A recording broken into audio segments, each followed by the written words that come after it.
ഇന്നെന്താ അമ്മ കറി? ഇന്ന് ചീരക്കറി. ചീര, ചക്കക്കുരു, മാങ്ങ കറി. വാവ്. അപ്പൊ നമുക്ക് അതിന്റെ പ്രിപ്പറേഷൻ കാണാം. ആദ്യം തന്നെ വൃത്തിയായി കഴുകുന്നു.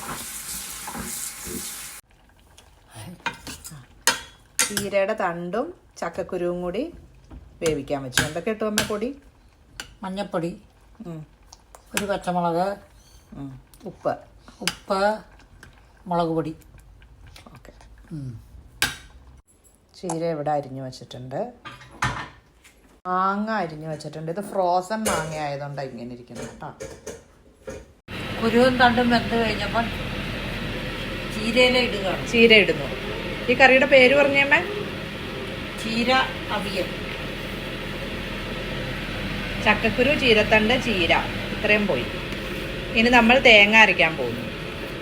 തേങ്ങ അരയ്ക്കാൻ വേണ്ടത് തേങ്ങയും ജീരകവും മാത്രം അരച്ചുകൊണ്ട് വരാം. അത് വേവുമ്പോഴത്തേനും നമ്മൾ തേങ്ങ അരച്ചു വെച്ചു. ഇങ്ങനെ അരയ്ക്കണം, ഒത്തിരി അരയരുത്. ഇനി അമ്മ മാങ്ങ ഇടാൻ പോകുന്നു. എന്തില്ല, എന്ത് കഴിയുമ്പോൾ മാങ്ങ ഇടുന്നു. എത്ര മാങ്ങ ഇടും? അത് ഫുള്ളിടുമോ? മധുരമാണോ പുളിയാണോ ഇത്ര ഇടാം. ബാക്കി മാങ്ങ ഇടാൻ പോകുന്നു.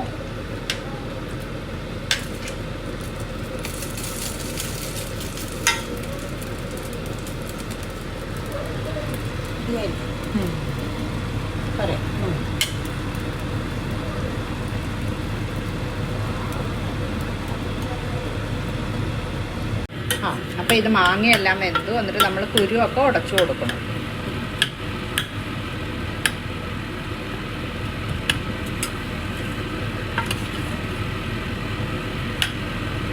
വെള്ളമൊക്കെ വെച്ച് തേങ്ങ ചേർക്കാൻ പാകമായി. Very nice. ഒട്ടും വെള്ളം വേണ്ട അല്ലേ കറി? ചീര അവിയൽ.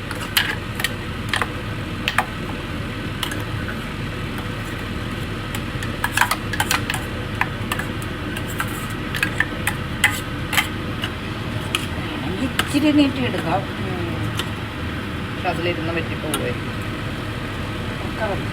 കളിച്ചട്ടിയാണെങ്കിൽ കൂടുതൽ പറ്റും. നമുക്ക് പഞ്ചട്ടിയിൽ ഉണ്ടാക്കാമായിരുന്നു അല്ലേ? സ്ഥിരമായിട്ട് വയ്ക്കണം.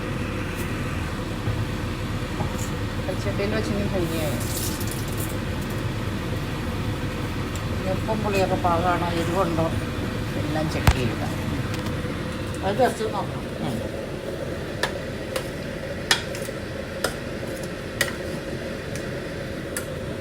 നല്ല റെഡ് കളറായി. ഇനി ഇത് കടുകൊന്നുമില്ലല്ലോ, വെറുതെ അവിയലല്ലേ. പുളി കൂടുതലുണ്ടെങ്കിൽ ഉപ്പ്, ഇറങ്ങി മുളക്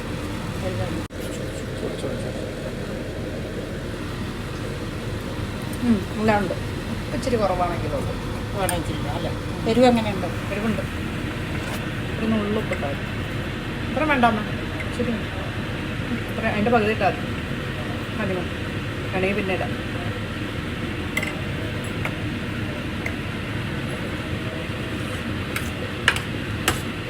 ഇത് ഭയങ്കര ഉപ്പുള്ള ഉപ്പാണ്.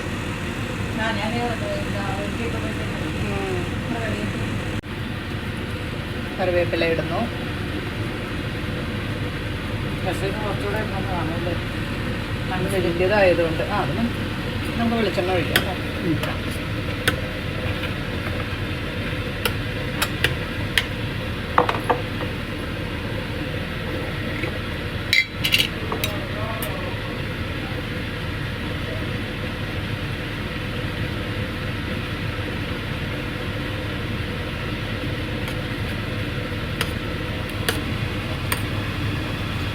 അവിയൽ റെഡി.